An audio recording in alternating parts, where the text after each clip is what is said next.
Efesus 6 ayat yang ke-16, dalam segala keadaan pergunakanlah perisai iman, sebab dengan perisai itu kamu dapat memanahkan semua panah api dari si jahat. Oke, Shalom, salah satu perlengkapan senjata Allah adalah perisai iman. Dari beberapa perlengkapan senjata Allah yang pernah saya bahas, saya pernah membahas masalah pedang roh, dan saya juga pernah membahas masalah ketopong keselamatan.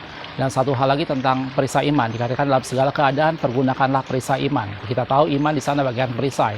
Kalau Anda lihat gambar yang saya tampilkan di sini tentang tentara Romawi pada zaman itu, maka perisai adalah salah satu perlengkapan yang paling besar yang menutupi hampir seluruh bagian tubuhnya dia. Gitu ya. Jadi itu salah satu perlengkapan yang defensif yang ukurannya mungkin paling besar dari semua perlengkapan yang lain. Dan dikatakan dalam segala keadaan pergunakanlah perisai iman.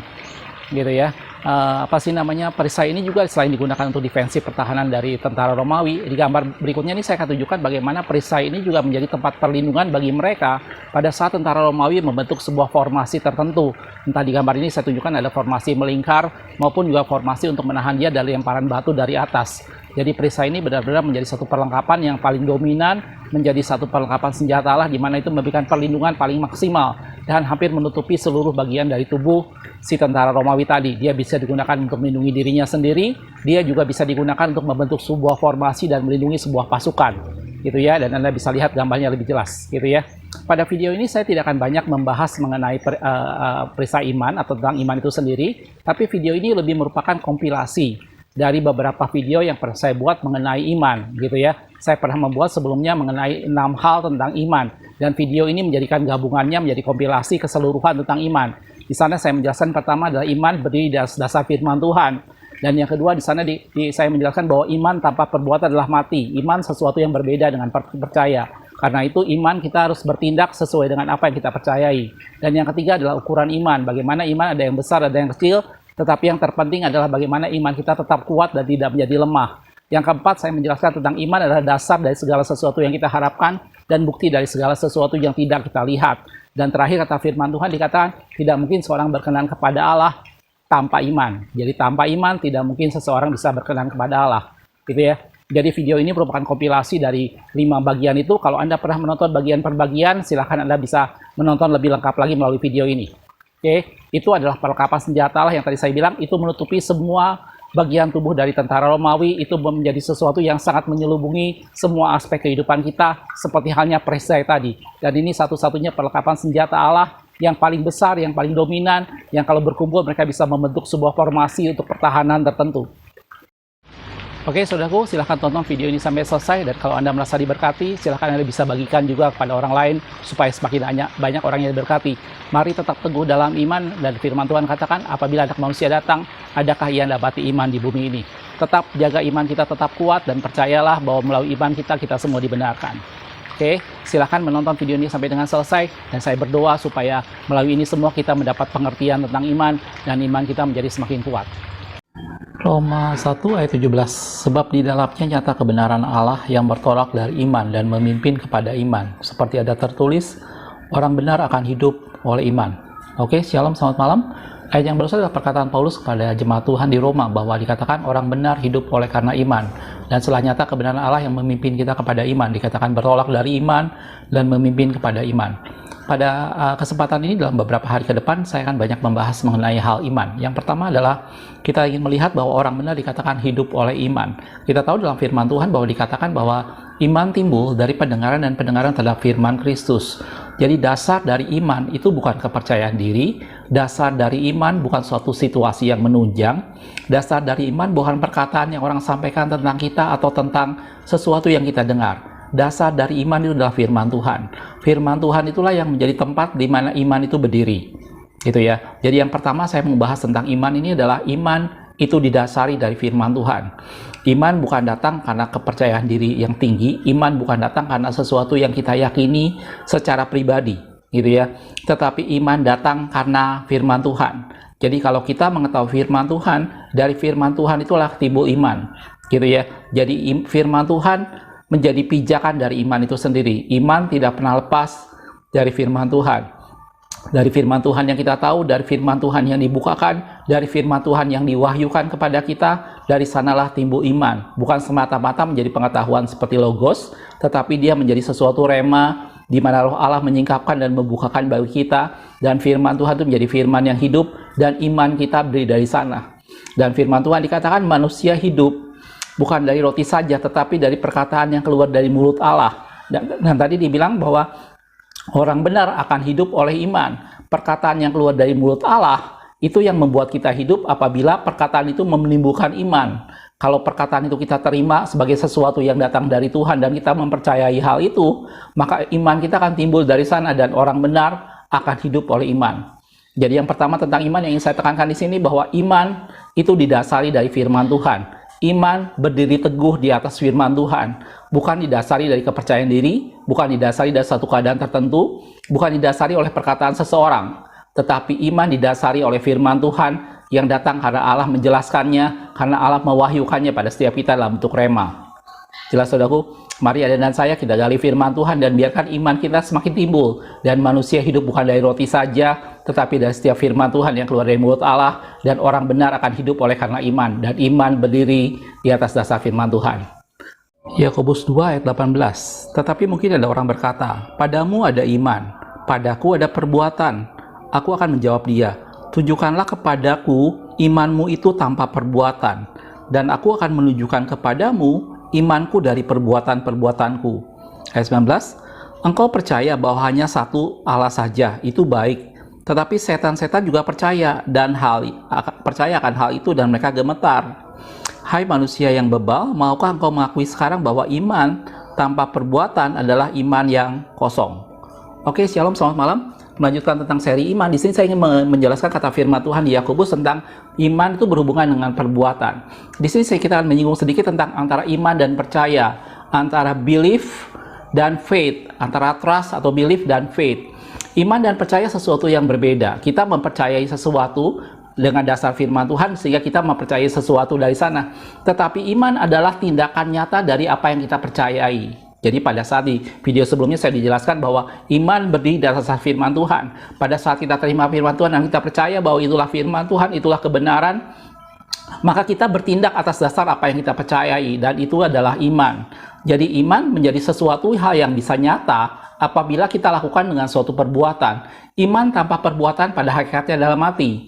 Tadi Yakobus menjelaskan, ada seorang yang berkata, aku punya iman, kamu punya perbuatan. Aku tunjukkan imanku tanpa perbuatan dan kamu tunjukkan perbuatanmu tanpa iman. Itu menjadi sesuatu hal yang percuma. Iman dan perbuatan menjadi sesuatu hal yang kita harus lakukan bersamaan.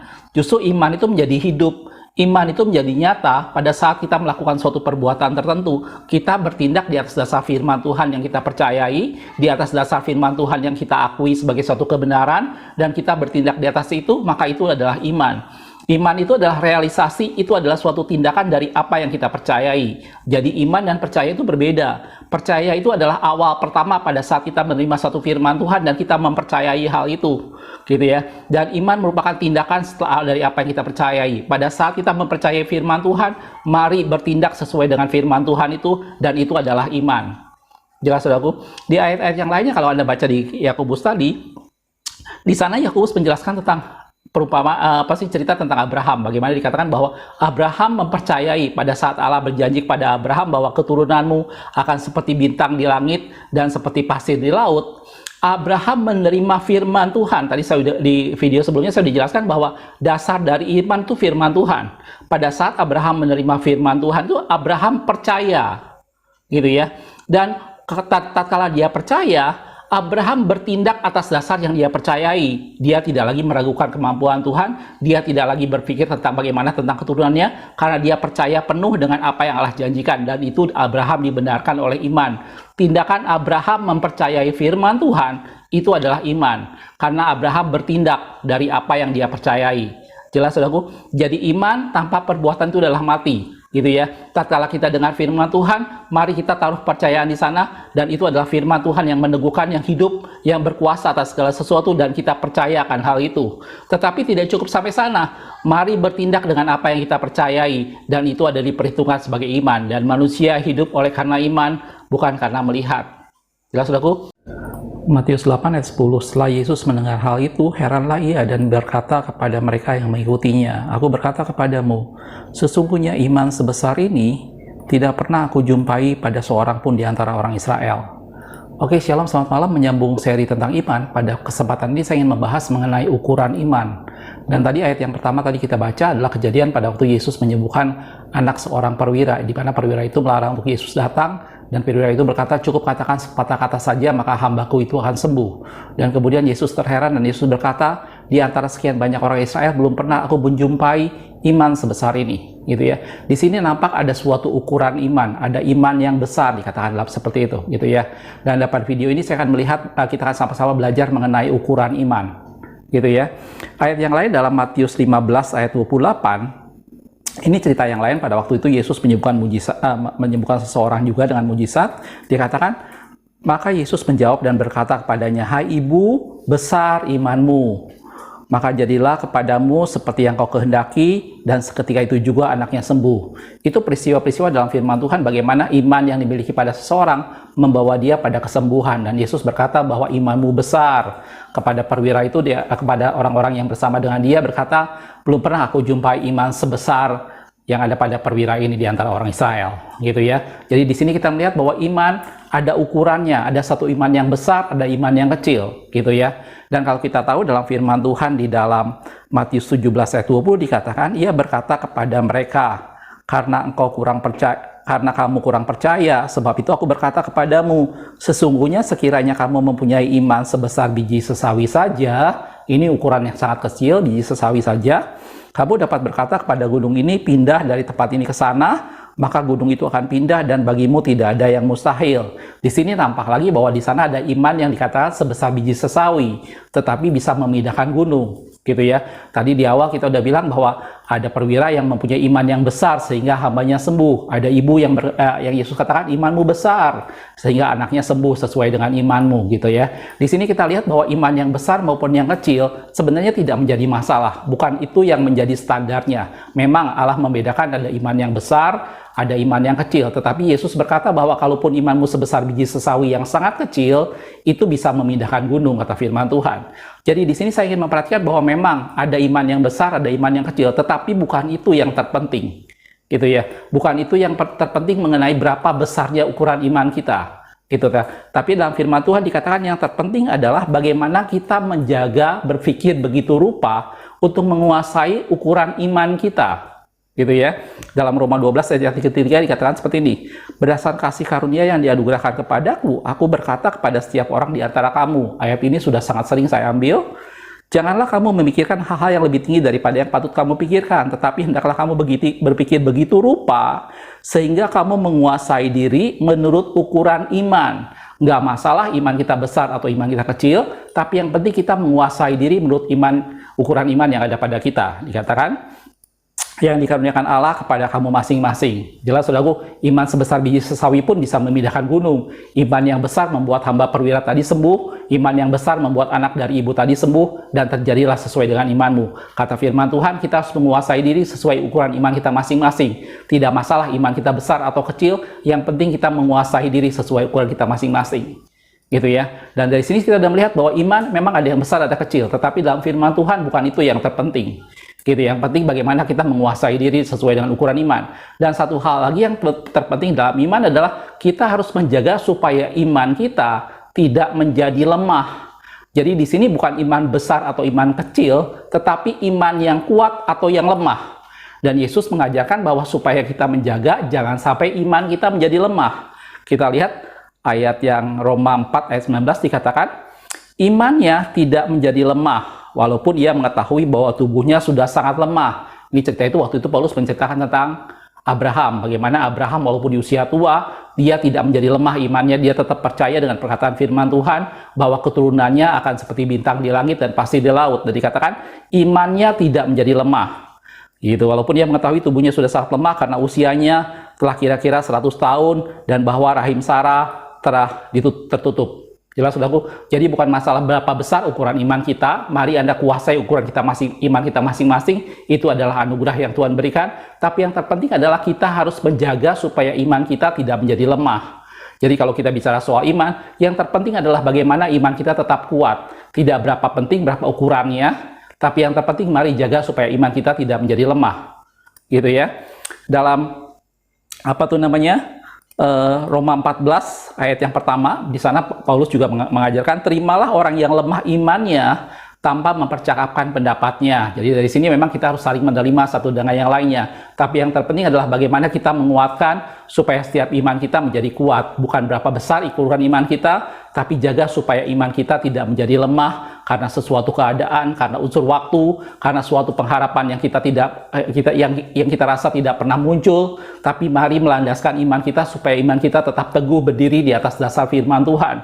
Jaga iman kita supaya tidak menjadi lemah seperti halnya Abraham tadi, dia menjaga imannya tidak lemah, gitu ya. Bukan iman yang besar atau iman yang kecil pun mampu memindahkan gunung. Tapi yang terpenting miliki iman yang kuat, miliki iman yang tidak menjadi lemah, gitu ya. Dan Anda pasti ingat cerita dalam firman Tuhan pada waktu itu Paulus mendarat di Pulau Malta setelah dia perjalanan, kalau nggak salah perjalanan terakhir menuju Roma, setelah kapalnya mengalami banyak masalah dan kemudian dia mendarat di dia terdampar di Kepulauan Malta di sana. Dan pada waktu dia membakar api unggun dan mengambil ranting-ranting, kemudian ada seekor ular menggigit tangan Paulus, gitu ya.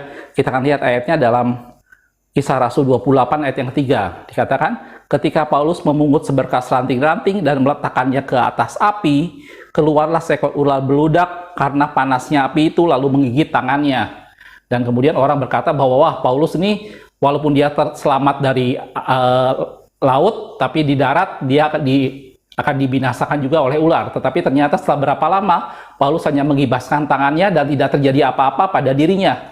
Orang melihat bahwa Paulus sebentar lagi akan mati tetapi tidak terjadi dengan apa-apa. Itu menunjukkan iman seseorang, itu menunjukkan iman Paulus yang sangat teguh, iman Paulus yang tetap kuat sehingga dia tidak digoncangkan dengan apapun juga. Tentunya Anda dan saya mempunyai ukuran yang berbeda. Jangan coba-coba kalau Anda digigit ular, terus Anda membiarkan begitu saja. Segera Anda berangkat ke dokter, segera Anda selesaikan. Siapa tahu ada racun yang keras di sana, betul? Karena kita dan Paulus berbeda ukuran imannya. Tapi yang terpenting adalah miliki iman yang kuat. Jaga supaya iman kita tidak lemah karena faktor waktu, karena faktor keadaan. Tetap percaya bahwa Allah sanggup melakukan lebih daripada yang kita doakan dan kita pikirkan. Karena Dia Allah yang menyertai kita, karena Dia Allah yang menolong kita. Percaya dengan setiap firman Tuhan, dan Allah berjanji bahwa setiap perkataan yang keluar dari mulut Allah tidak pernah kembali dengan sia-sia. Letakkan iman kita di atas dasar firman Tuhan, dan iman itu tidak akan pernah goyah, dan iman adalah dasar untuk melakukan sesuatu yang kita percayai.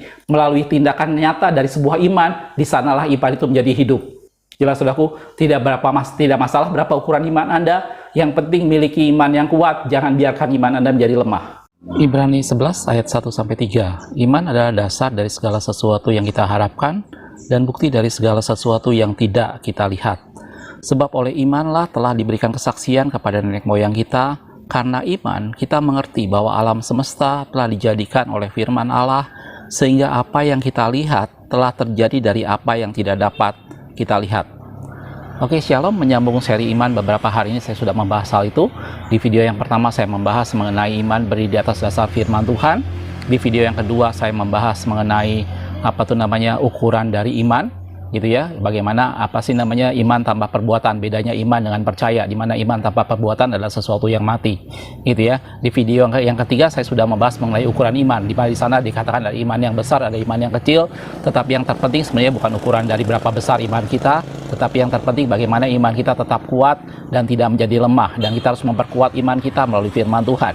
Ya, di seri yang keempat ini saya akan membahas mengenai kata firman Tuhan dalam Ibrani tadi yang dikatakan iman adalah dasar dari segala sesuatu yang kita harapkan dan bukti dari segala sesuatu yang tidak kita lihat, gitu ya. Dan bahkan di sana dikatakan oleh iman kita mengerti bahwa apa yang kita lihat dalam dunia ini sekarang itu terjadi dari apa yang tidak kita lihat, gitu ya. Pada video ini saya akan membahas mengenai dua hal tentang iman dalam Ibrani tadi. Dikatakan dia adalah menjadi dasar dari segala sesuatu yang kita harapkan, dan yang kedua dia menjadi bukti dari segala sesuatu yang tidak kita lihat.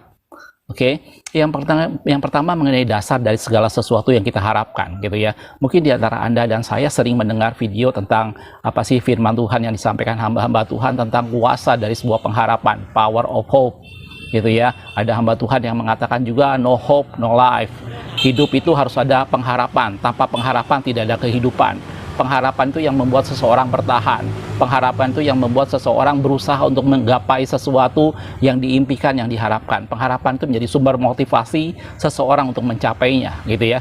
Dan kata firman Tuhan dikatakan pengharapan itu seperti sauh yang kuat yang dilabuhkan sampai ke belakang tabir. Kita lihat ayatnya saudaraku ya. Dalam Ibrani 6 ayat 19 dikatakan pengharapan itu adalah sauh yang kuat dan aman bagi jiwa kita, yang dilabuhkan sampai ke belakang tabir. Jadi pengharapan menjadi sesuatu yang penting. Pengharapan itu yang membuat orang bertahan, pengharapan itu yang membuat orang berusaha meraih sesuatu. Pada saat dia menghadapi tantangan, pada saat dia menghadapi sesuatu hal yang sulit, ada pengharapan di mana dia akan mencapai sesuatu, ada pengharapan di balik itu semua. Bahkan kata firman Tuhan dikatakan seorang penabur, dia akan berusaha menabur dengan air mata karena dia berharap satu saat dia akan menuai dengan bersorak-sorai, gitu ya. Jadi pengharapan menjadi sesuatu hal yang penting. Pengharapan itu yang membuat seorang menjadi seperti sauh yang dilabuhkan dengan kuat dan aman bagi jiwa kita. Orang bertahan, orang kuat karena ada pengharapannya, gitu ya. Dan di sana dikatakan bahwa iman itu yang menjadi dasar dari apa yang kita harapkan. Tatkala kita punya iman kepada Allah, iman itu yang mendasari sebuah pengharapan. Kita bisa bertahan dalam pengharapan apabila kita memiliki iman. Ini yang pertama. Jadi kalau kita bicara soal iman, yang pertama adalah iman itu yang mendasari suatu pengharapan, gitu ya. Mari berharap kepada Tuhan didasari dengan iman. Iman itu yang membuat kita bertahan dalam pengharapan, gitu ya. Itu yang pertama. Jadi iman adalah dasar dari segala sesuatu yang kita harapkan. Mari berharap kepada Tuhan, gantungan harap kita kepada Tuhan, dan itu seperti sauh yang kuat. Dan pengharapan didasari oleh iman, gitu ya. Dan yang kedua adalah iman adalah bukti dari segala sesuatu yang tidak kita lihat. Kita tahu dalam firman Tuhan atau dalam kehidupan kita sehari-hari banyak hal yang tidak nampak di depan mata kita yang sebenarnya adalah ada, gitu ya. Hal yang paling sederhana adalah keberadaan Allah sendiri. Kita tidak pernah melihat secara fisik tentang bagaimana keberadaan Allah, tapi kita percaya bahwa Allah itu ada, gitu ya. Dan tadi kata firman Tuhan dikatakan bahwa segala sesuatu yang kita lihat itu terjadi dari apa yang tidak kita lihat. Jadi banyak hal dalam dunia ini yang tidak bisa kita lihat, gitu ya. Dan iman itu menjadi bukti untuk segala sesuatu yang tidak kita lihat, gitu ya. Dan Paulus mengajarkan menceritakan kepada umat Tuhan bahwa dia lebih memperhatikan hal yang tidak kelihatan ketimbang yang kelihatan. Kenapa? Karena yang tidak kelihatan itu kekal, sedangkan yang kelihatan itu sementara. Kita lihat ayatnya saudaraku ya.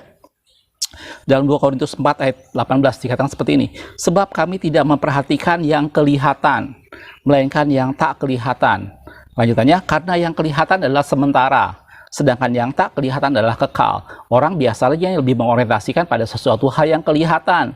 Dia ngelihat punya rumah yang besar, punya mobil yang mewah, punya jemaat yang banyak, punya gereja yang besar, sesuatu hal yang kelihatan.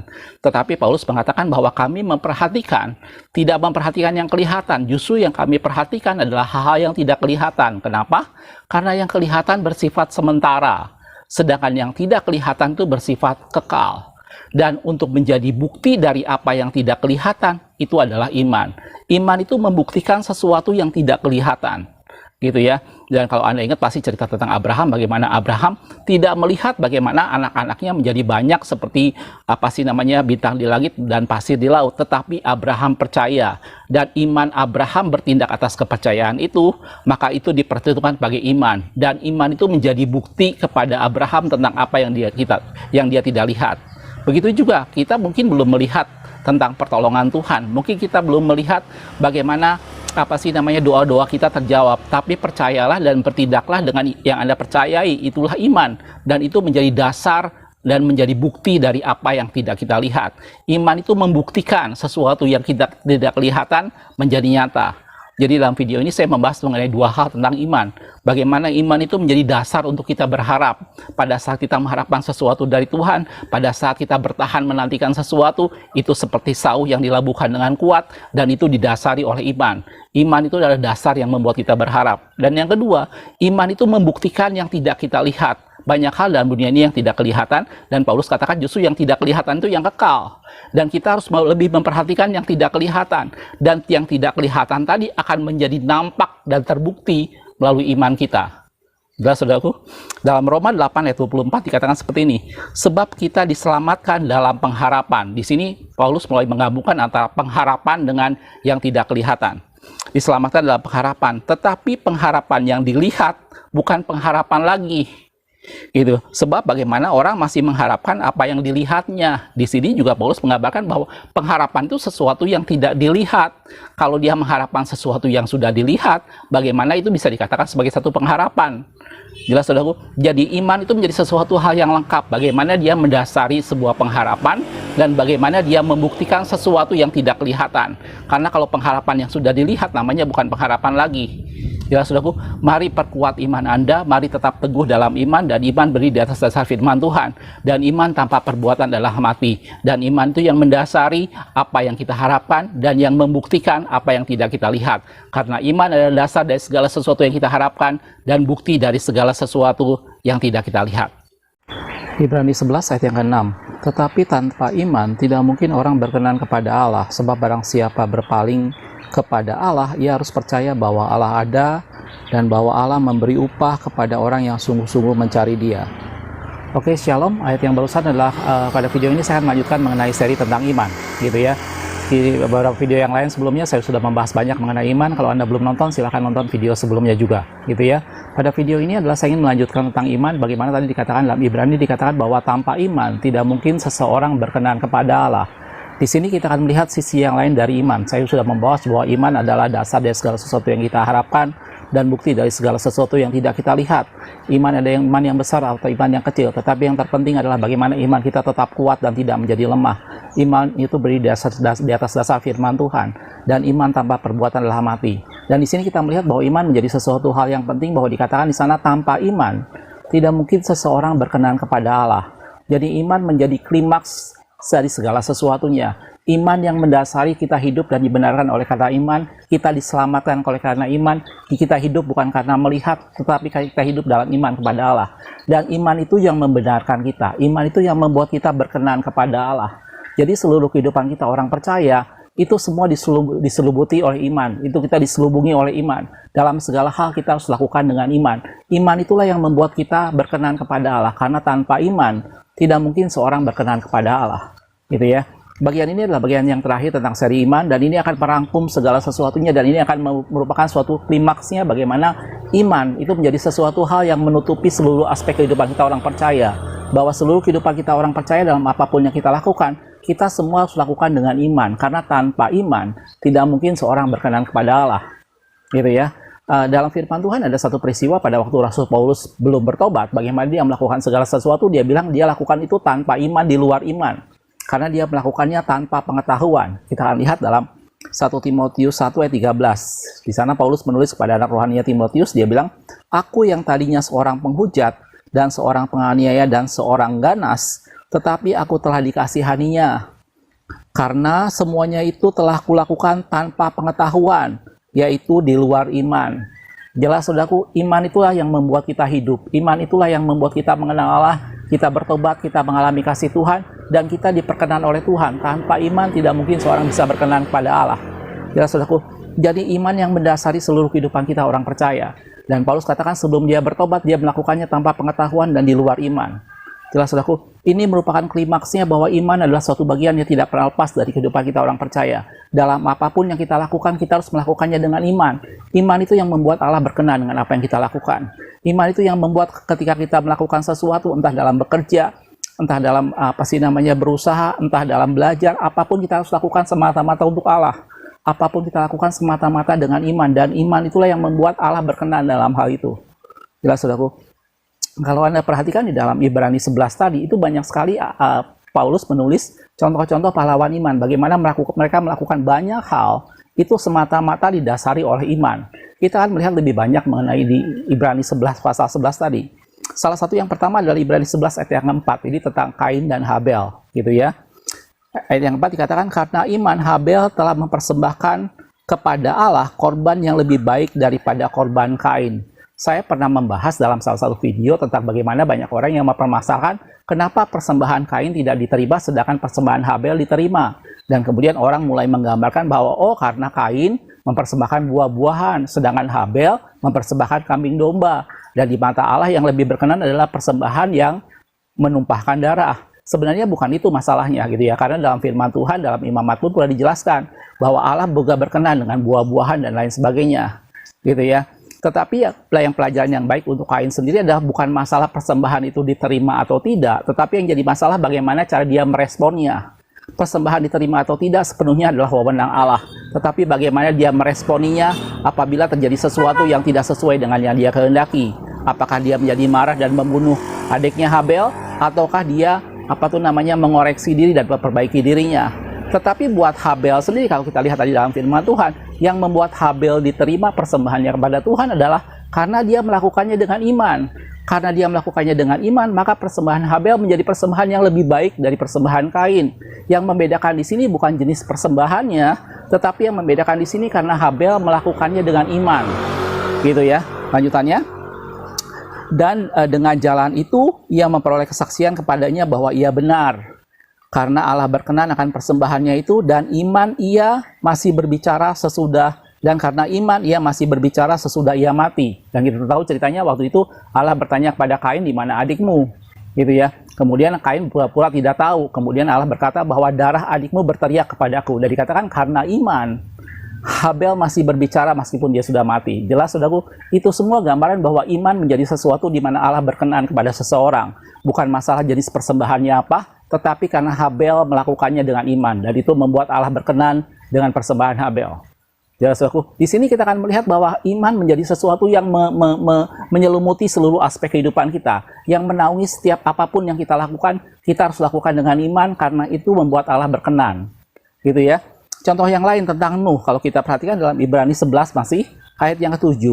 Karena iman maka Nuh dengan petunjuk Allah tentang sesuatu yang belum kelihatan. Sekali lagi, Nuh percaya karena itu sesuatu yang belum kelihatan. Karena iman menjadi bukti dari segala sesuatu yang tidak kelihatan. Dan Nuh percaya dengan taat mempersiapkan bahtera untuk menyelamatkan keluarganya. Kalau Anda perhatikan dengan cerita Nuh, sekitar 120 tahun dari mulai Allah menyampaikan pesan Tuhan kepada Nuh untuk membuat bahtera, sampai itu terjadi itu memakan waktu sekitar 120 tahun. Dan Nuh percaya dengan hal itu dan dia bertindak membuat bahtera. Dan itu adalah iman. Dan iman menjadi bukti dari segala sesuatu yang tidak kelihatan. Nuh belum melihat terjadinya air bah yang akan terjadi, tapi dia memilih percaya akan firman Tuhan dan dia bertindak membuat bahtera, dan itu adalah iman. Gitu ya. Karena iman itu ia menghukum dunia dan ia ditentukan untuk menerima kebenaran sesuai dengan imannya. Jelas saudaraku, itu contoh kedua tentang pahlawan iman. Bagaimana seorang pribadi yang melihat sesuatu yang tidak kelihatan dan iman menjadi bukti dari apa yang tidak kelihatan dan dia bertindak atas dasar firman Tuhan dan dia membuat bahtera. Itu semua terjadi karena Nuh melakukannya dengan iman. Dan iman itu membuat seseorang berkenan kepada Allah. Sebab tanpa iman tidak mungkin seseorang berkenan kepada Allah. Gitu ya. Contoh yang ketiga yang saya ambil dari kitab Ibrani tadi, itu ada banyak contoh di sana. Saya akan ngambil yang ketiga adalah tentang Henok. Itu adalah Ibrani 11 tadi masih ayat yang kelima. Karena iman Henok terangkat supaya ia tidak mengalami kematian dan ia tidak ditemukan sebab Allah telah mengangkatnya. Sebab sebelum ia terangkat, ia memperoleh kesaksian bahwa ia berkenan kepada Allah. Nah, banyak orang mencoba membahas tentang apa yang menyebabkan Henok terangkat dan naik ke surga. Banyak orang menganggap bahwa karena Henok bergaul dengan Allah, maka dia diangkat Tuhan. Sebenarnya kalau Anda perhatikan dalam firman Tuhan, Henok diangkat Tuhan itu karena imannya. Gitu ya. Allah yang mempunyai wewenang penuh untuk mengangkat seseorang dan apa orang yang diangkat atau yang tidak. Itu semua wewenang Allah penuh. Tetapi karena iman Henok, maka dia diangkat oleh Tuhan. Gitu ya. Memang dalam firman Tuhan dikatakan Henok bergaul dengan Allah. Tetapi bukan karena dia bergaul dengan Allah, maka dia diangkat Tuhan. Karena ada orang lain yang bergaul dengan Allah juga, tetapi tidak diangkat. Kalau Anda perhatikan sekarang dalam Kejadian 5 ayat 24, dikatakan seperti ini. Dan Henok hidup bergaul dengan Allah. Lalu ia tidak ada lagi. Di Indonesia ada sedikit kata yang tidak pas, dikatakan kata lalu. Sehingga seakan-akan karena dia bergaul dengan Tuhan, maka kemudian dia diangkat. Sebenarnya dalam bahasa aslinya bukan kata lalu di sana, tetapi dipakai kata dan. Artinya dia hidup bergaul dengan Allah, dan kemudian dia diangkat. Gitu ya.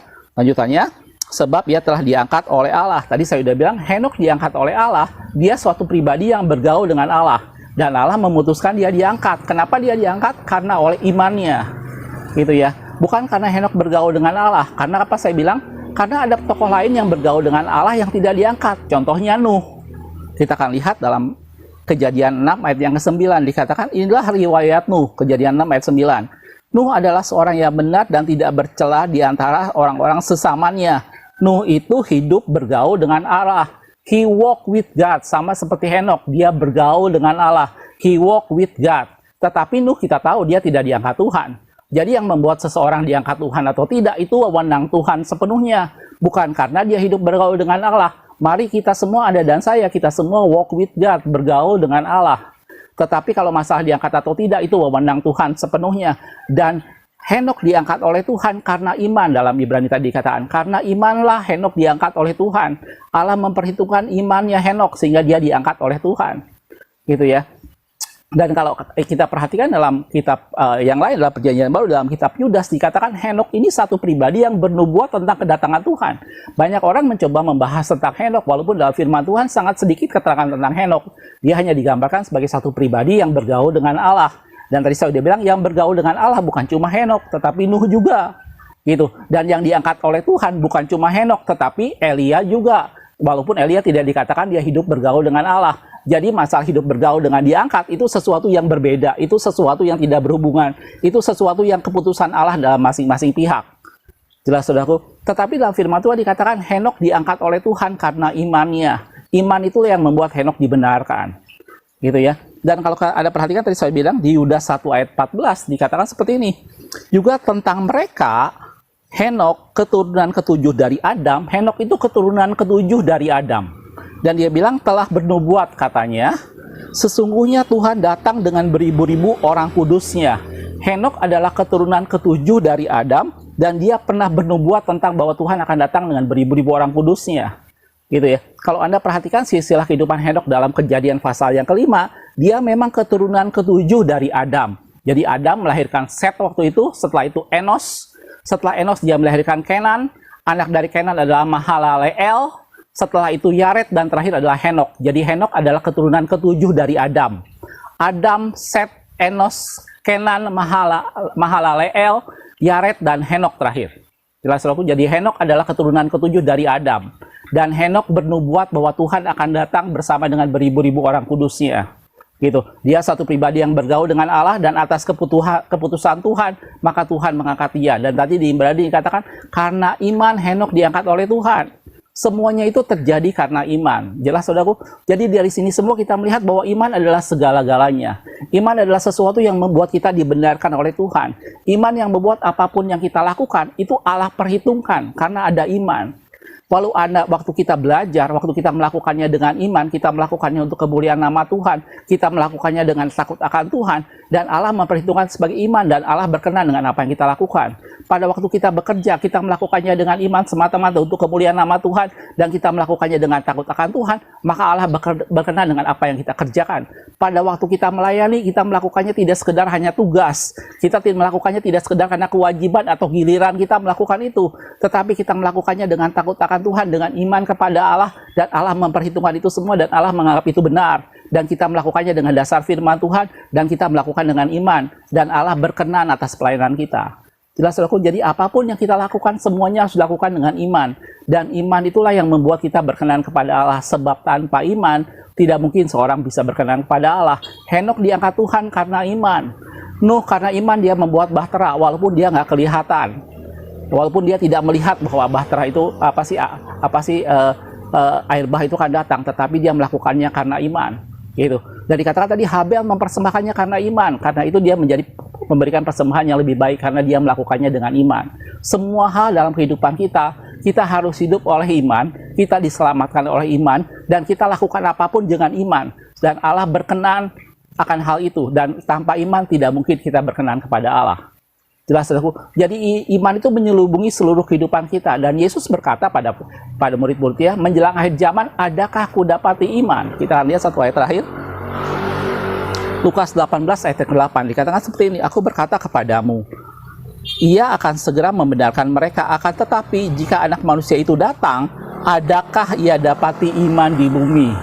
Gitu ya. Iman menjadi sesuatu yang akan menjadi semakin langka, dan iman menjadi sesuatu yang sangat berharga.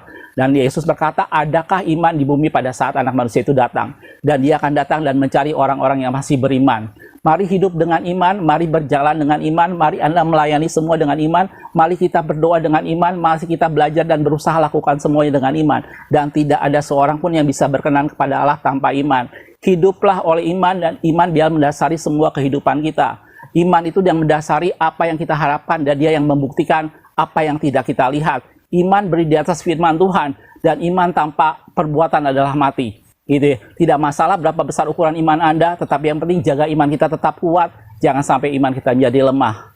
Jelas saudaraku? Dari ini semua kita ingin sama-sama melihat bahwa inilah apa sih namanya anugerah yang Tuhan berikan buat setiap kita supaya kita semua hidup oleh iman. Makasih sudah menonton, kita ketemu di video berikutnya. Tuhan Yesus memberkati.